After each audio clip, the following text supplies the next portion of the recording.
germaphobes here? Any people that don't like, you're a germaphobe? What kind of germs do you not like? What freaks you out there? Like taking a new glass of water all the time, and if it's up to here, I can't drink any more of it. Okay, all right. It's a different there. Do people's phones gross you out? No. No. Okay. So that's my thing. Is I get grossed out by people's phones, cause I think about where I witness or where also me we'll do gross things and then touch our phones without washing our hands first, and phones are kind of are just unwashed dirty dick hands are just all over it, some Cheeto finger smears on the screen and just porn hand viewing with it. I just you gotta take me on a few dates before I'm willing to touch your phone. I recently moved back with my parents as a casualty of a breakup, and I was going through some things that I wrote when I was in middle school, and I actually found a poem that I wrote, and I was going to share it with you guys. Now, a little backstory is I feel I'm have a dark sense of humor, and I thought it was something that I recently developed. But going back to things I wrote, I'm damn, I was morbid as shit back then too. So let me read this to you, and I can give you a better idea of what that looks like here. All right, I think I wrote this when I was 11. And our love was a roller coaster ride. That's why it was difficult to abide. Some days I adored you. Other days I wanted to turn you into a pile of goo. Not really sure what I meant by that one. I loved when you took me out to dinner, but I always wished you were 10 pounds thinner. For my birthday, you gave me a kitten, but you stepped on him when you got bitten. My mother was fond of you until you told her that her laugh sounded like a cow's moo. I suppose these are the reasons I thought you must die. So I planted arsenic in your pecan pie. So now, in the evening, sipping chamomile tea, your head mounted on the wall is what relaxes me. So, yeah, I got called in the counselor's office after that. It was a whole big deal. It was fun. It also made me think back of a time when I was in elementary school. I had these pet frogs that I took care of, and I had 2 of them, kept them in my room, and they escaped. And I didn't find them until a few months later. They were dried to a crisp in my closet. They kind of looked like little prunes.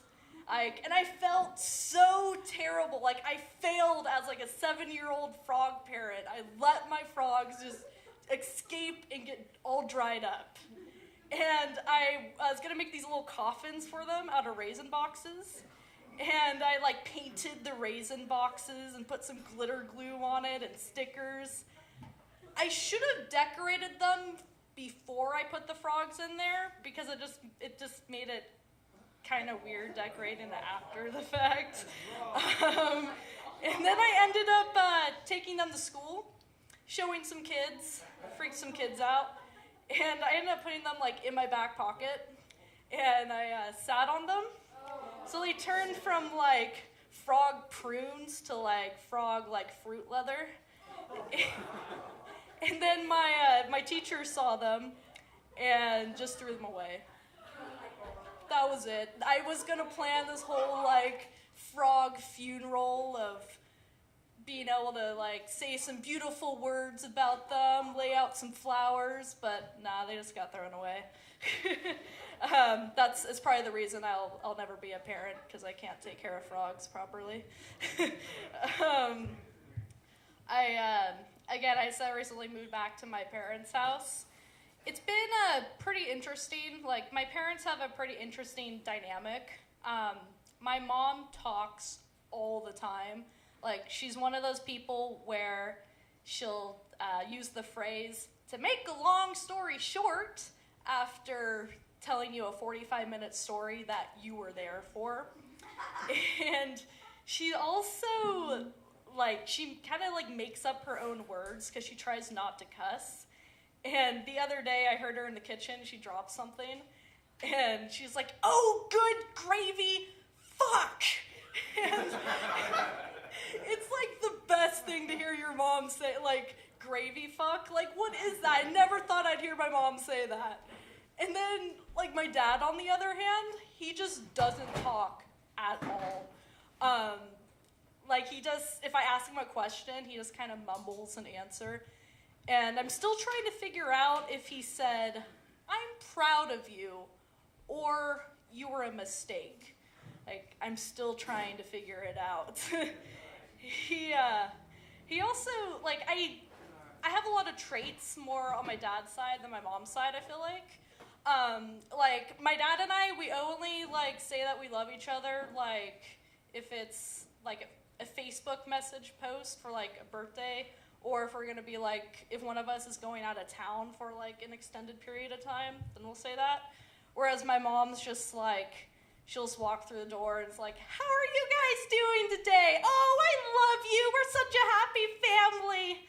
I'm like, yeah, we need to say that every single time. Yeah, it's been fun being back in my parents' house. My last relationship didn't kind of end too well because of my lack of saying I love you. And like, because I just don't get the point of why we have to say it every single day. Like, I told you 2 days ago, if I didn't love you anymore, I would just let you know. Like, why do we have to keep on saying it? Like, we get the point. Like, I wouldn't still be here. One thing that's really nice about not being in a relationship is that I don't have to spend time making decisions with another person all the time. Because that's really all a relationship is making decisions like, ooh, what should we have for dinner? Should we get a dog? Should we try anal? Not that, you know, we mentioned that or anything. I'm a type 1 diabetic, which is pretty much a game of myself of, should I eat that, and is it worth losing a foot over it? When I describe my diabetes, having type 1 diabetes, it's pretty much that my pancreas is an asshole, so it's just like, nah, brah, I'm not going to produce insulin anymore. You know, your immune system, it killed my motivation and desire to want to do that. So you can figure out how much insulin your body needs to break down those sugars in your body. I'm like, okay, thanks, pancreas. That's nice. And like, pretty much my pancreas is like, it's like having a 40-year-old unemployed son who just like lives in my basement. He just like doesn't really do much of anything. Not that I'm like old enough to have a 40-year-old son, but I'd imagine that's what it would be like. Since I'm a diabetic, I don't eat a lot of sugar, but when I do, it better be worth it. Like the other day, I was at the grocery store and I saw some limited edition mystery flavored Oreos. And I was like, ooh, are these cheat worthy? And I was going to get them, but I looked at the packaging more closely, and the description for them was with mystery flavored cream. Mystery cream. I ended up not getting them because if I'm going to put any cream in my body, I do not want it to be a mystery. So instead, I went to the bakery section, and like in the day-old like pie area, they had a pie that was described as nut cream pie. So I ended up getting that one instead. Because, I mean, at least they're honest about what the cream is, right? All right, thank you guys. That's all I got.